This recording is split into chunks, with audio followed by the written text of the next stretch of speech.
What is up, y'all? I hope you're doing well. We are here for our weekly anchor message. I know that we are kind of like in the middle of the week now, but it's okay because this is just the ongoing story of our life. So things have been just a little like uprooted in my schedule over the past few days. Some of it was just fun debauchery. Some of it was random stuff that popped up. And so, yeah, I'm getting caught up now. We're all getting caught up now. But yeah, so if you haven't already, definitely go check out the Scorpio New Moon workshop. There's channeled messages in the beginning, and then I do our full spread and all that. But there was just a lot of good information. This is falling right in with the whole like timeline jump, crossing portals, going into this like new beginning and leaving the past behind us. You know, the new moon in Scorpio was about beginnings that need a purging and a death, you know, to prune away the parts of our like ego that hold us back and prevent us from living in our fullest selves, you know, in alignment with that higher self, that we're in actually like a state of fulfillment and ease and grace, even amidst challenge. There's a good example of this. So today I woke up and I had a bunch of like errands and things this morning that I was going to run. And I went out to get my car and I tried to pull out and I was like in reverse and I was like, why does my car not want to drive? I was like, surely it's not something under the hood, please, no. And then I remembered one of the readers that I follow, Healings by Jacqueline, I think is maybe her channel, and you should go check her out if you feel like connected to do so. It's kind of with readers, you have to follow your own intuition because you'll be connected with the ones that you are like in alignment with. But her and I, we connected, and I'm just like so in alignment with her messages all the time. And she mentioned something random like a week ago. It was like, oh, they're telling me to watch that tire, and I went out and I had a flat tire in my driveway, and I knew it was gonna be me because I was just expecting like that I needed to replace tires soon. So I knew that was going to happen. And so usually I just be like more flustered and just be like, oh, you know, and be mad that the day got kind of like jolted out of whack, but not really. Usually I'm like, oh, there's probably something meant to happen and it's probably going to work out for the better in the end. But there was just like there was no emotional or financial or like overwhelm or trauma of like trying to deal with the situation that I couldn't. It was like, I tried to change my tire myself, and I used to be like, you know, a grip and a gaffer. So I was like used to using tools, but I just hadn't in a while. I just didn't really feel like it. I just felt like being more my feminine. And I was like, honestly, I could fuck up my axle if I put the jack in wrong. And it was like, kind of an ergonomically displeasing jack. And the last time I had tires done, it was like at an auto shop. And I was like, they probably use like freaking, I don't know, some kind of like industrial thing to tighten the bolts, so whatever. So I was like, I don't want to talk to any of my man neighbors. I just don't want to like face anyone because I'm so introverted and I don't want to meet my neighbors. So I ended up, I was like, I didn't want to bother my brother, and I was like, fuck, I don't like having like immediate available like dudes that I'm like thinking of right off the top of my head. So I was like, you know what? Oh, I have roadside assistance in my insurance. I'm like, I always forget about that. And I was like, so I just like made a claim. They were here within like 15 minutes. And then it was just like this nice person. We talked, and this guy was like studying to become a private investigator. It was really interesting. And then I was on with my errands, and I went to buy 2 new used tires, and they costed exactly what I thought they would. And I got that errand done in like 15 minutes. And they were like, oh, so sorry for the wait. I'm like, you have no idea. This has been the best flat tire I've ever had. And they were like, if you pay in cash, we won't charge you tax. And there's an ATM over there. The rest of the day was the same. It was crazy. It was like just grace after grace. But I remember thinking at the time, wow, this is my new self. I'm not like bent out of shape. I'm just like, man, this is a great flat tire. I'm really embracing this process because now it's like I'm enjoying the pain and I'm revealing light, and it's going to be awesome. And it was. So new reality, quantum leap. Awesome. So that's part of Scorpio, right? Is that this purge that's coming up? It's like the fall. It's like the autumn. It's like the dead leaves, the stagnant stuff. It's like, this is the time of year, and I love to like sync myself up in that kind of consciousness with the cycles of nature. It's really effective to do that. But you just find the magic in every time of year if you really align yourself with it, and you can, get momentum with the cycles. It's like your body is like attuned to that anyway, and it's like you get more done, more for your bang for your buck. When you hibernate when you're supposed to hibernate, and you harvest when you're supposed to harvest, and you plant when you're supposed to plant, you thrive when you're supposed to thrive. And so right now, the purification of the death is like the old patterns that we've been working on over the past few months. It's like they're really becoming obvious. And then when we're getting triggered, it's like we're having a more mastered capability at staying grounded and dispassionate and recognizing it and be like, oh, that's just a habit. Like, that's not even the reality anymore. How do I want to feel? Like, do I even have the energy to get irritated and like triggered anymore? It's like, oh, there are greater horrors, right? So many. And so it's just like things are just getting into like clearer perspective, and the weight is just falling off. And so, yes, the new walking through this portal, it's like the rebirth. It's literally Phoenix energy right now. It's the death. It's falling to ash to ash, dust to dust, and then rise again from the flames.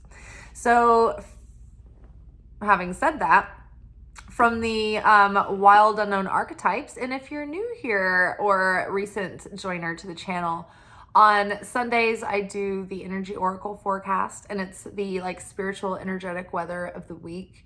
On Mondays we do what we call the anchor message, which gives us sort of like our order, like our lessons from headquarters, and these are kind of like our soul lessons for the week. And then on Wednesday we do our alchemy message, where we kind of take a look at our approach to the process that we're in.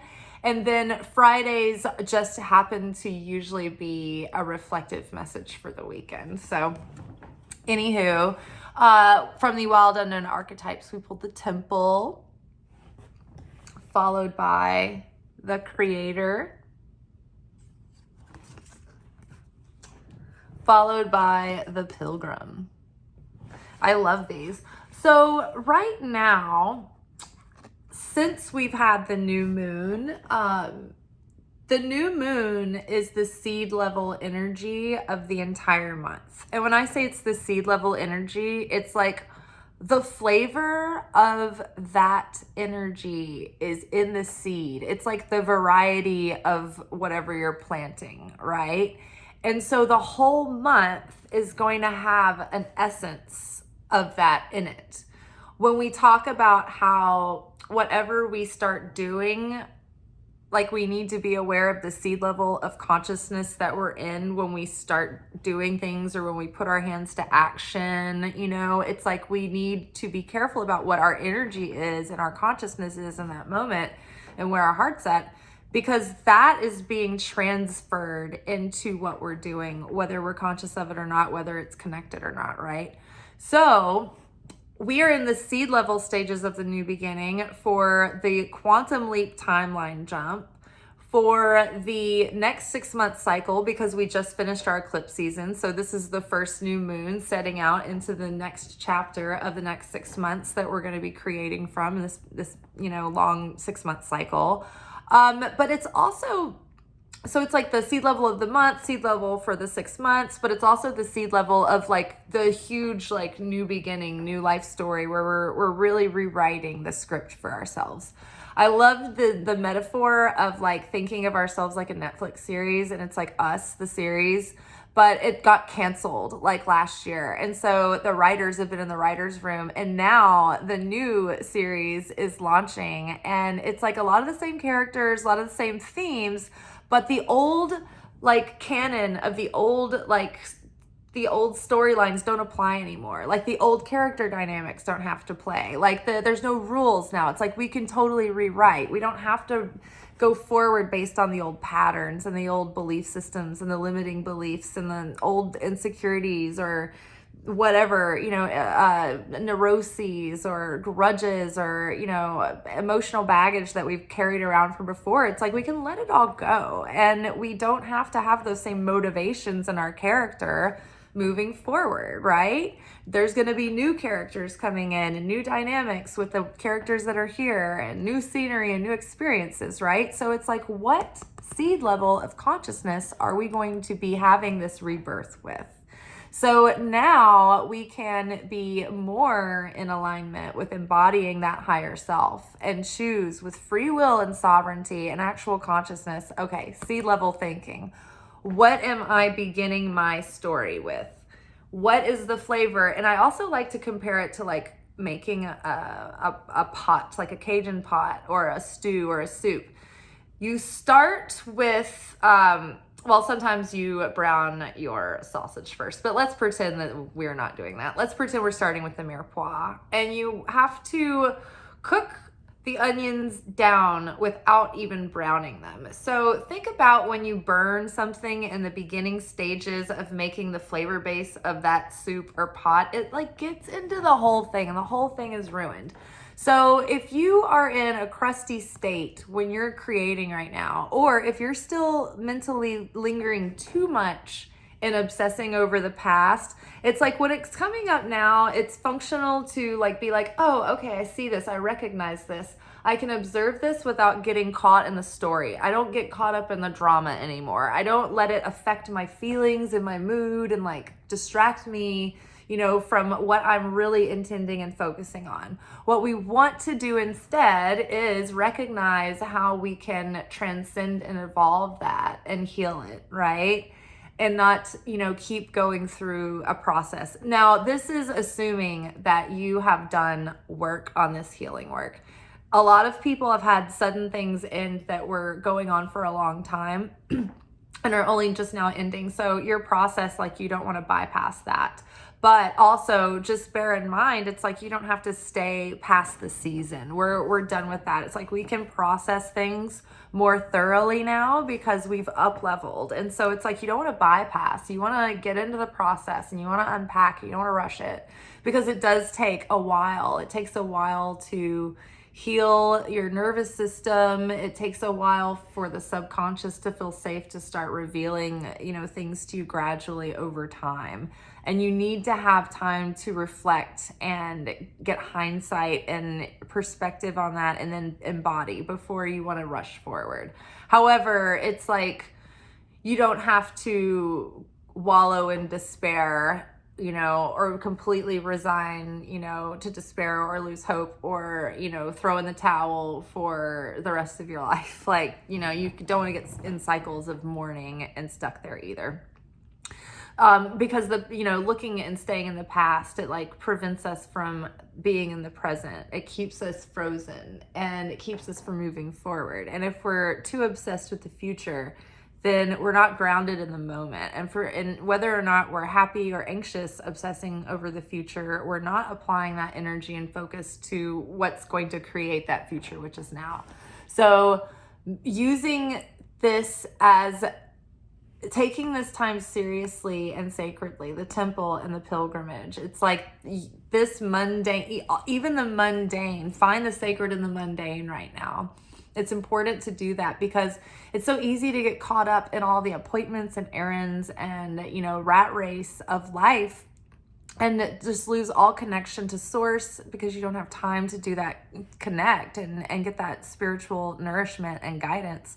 But it's like so necessary that we have it, and it makes everything else better and more efficient and gives you greater ease and puts you in, a state of certainty where you're like confident that the creator is like taking care of you, leading you, guiding you, and you feel the plan at play. And so that then puts you in affinity with the light and you're in a greater state of ease and cosmic flow.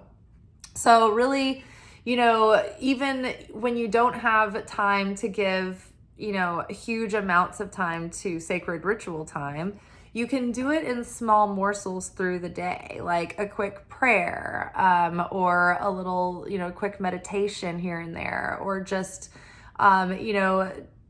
doing something out of kindness for someone or an act of sharing, but using little quick shots of like little wheatgrass shots of divinity through the day, connecting with source.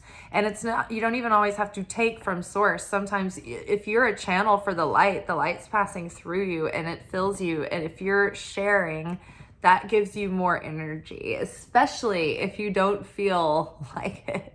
But when it's hard, it's a more powerful sacrifice. It reveals even more light. So it counts even more.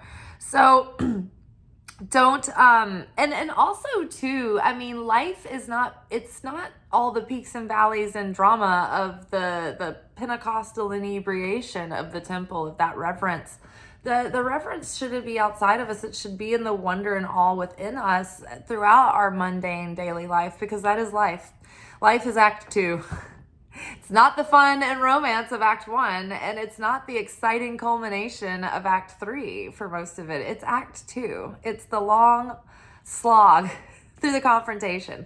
So we might as well find the sacred and the awe and the joy in that. Because it's we're on a sacred journey right now. We're on purpose, and we're looking to align with that purpose and that fulfillment. And I think that we're all trying to go deeper and up level in our lives in so many ways. And so this is a journey of self-discovery right now. And so we're invited to, think of this next chapter as a pilgrimage and a journey of self-discovery, and a journey that's going to start to elevate the soul and expand the consciousness and increase the creativity. And it's definitely going to increase our creative power as manifestors too. So, just keeping aware though of what you are putting on your altar, what you are focusing all of your time and energy and resources on is what you're praising and worshiping.